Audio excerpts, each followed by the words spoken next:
yung nagtanong pala about sa Smart 7 bypass Google account, ito na po yung request nyo. So kung makikita nyo sa left side sa taas may lock button, so ibig sabihin may Google account yan. So iset up lang muna natin siya, connect natin sa wifi. As usual, gaya ng mga nauna kong video, ganun pa rin po yung gagawin natin. Kakailanganin natin ng activity launcher at isa pang unit para ma-bypass natin, parang i-clone natin. Dito nga pala, i-click natin yan and then click natin yung nearby, turn on. Kung makikita nyo hindi siya lumabas dyan, so click natin yung settings at open natin yung Bluetooth. Pagka open ng Bluetooth, back natin, nearby ulit, andun lumabas na yung need help sharing na. Tapos dito sa taas naman yung tatlong dot, share natin article, open natin ulit yung Phoenix. Pag hindi nyo masundan at masyadong mabilis, pwede nyo i-pause, pwede nyo ulitin panoorin. Open lang natin yung Palm Store. Pagka nag-open na yan, wait lang, click natin yung download, open natin yan, cancel. Dito search natin yung activity launcher, yan, download lang natin, tsaka antayin lang natin mag-install. Pagkatapos mag-install, open na natin. At dito naman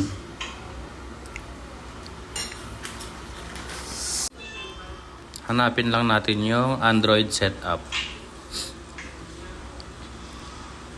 Kung makikita nyo may mga lock yan, parang may mga kandado. So piliin lang natin yung walang kandado. Gaya nyan. Click natin. Yun. So dito, turn off natin. Waiting lang tayo. Maglo-loading. Then next. Next, no cable. Then copy without cable. Next natin ulit. Piliin lang natin yung use my Google account. Then next ulit. Next. So yan, kakailanganin naman natin ng isang cellphone. Kahit anong cellphone basta may Google. Then click lang natin yung parang device doon. Set up my device.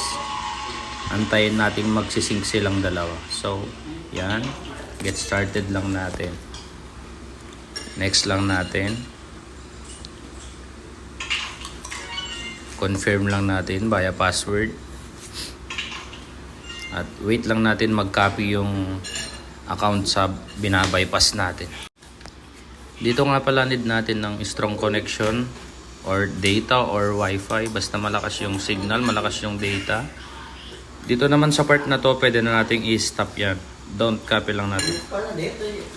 Yan, don't copy. Then, next natin ulit. So, dito nga pala sa part na to, babalik sa pinaka-umpisa yan kung sakasakali. Diyan sa isang cellphone. Skip lang natin. Yan. Wait lang, medyo mabagal eh.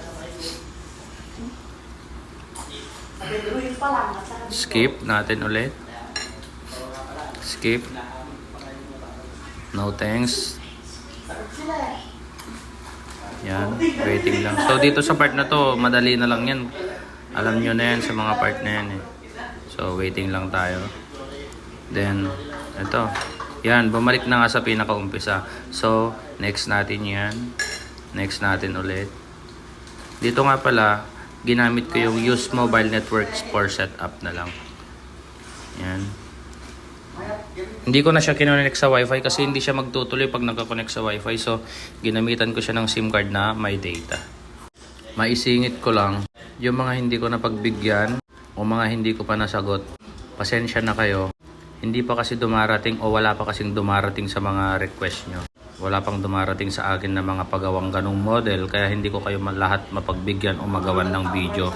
Pero sinisikap ko namang gawan ng video yung mga request nyo. Salamat nga pala sa mga sumusuporta, sa mga nag-share, sa mga nagpo-follow. Pa-comment naman kung taga saan kayo. At para malaman ko kung saan umabot yung video ko na to. Pa-comment na rin sa comment section kung ano yung gusto nyong gawin ko sa susunod na video para kung sakaling may magawi, gagawan ko na lang ng video. Salamat. Dito nga makikita nyo, Infinix Smart 7 itong binaypass natin. So, salamat.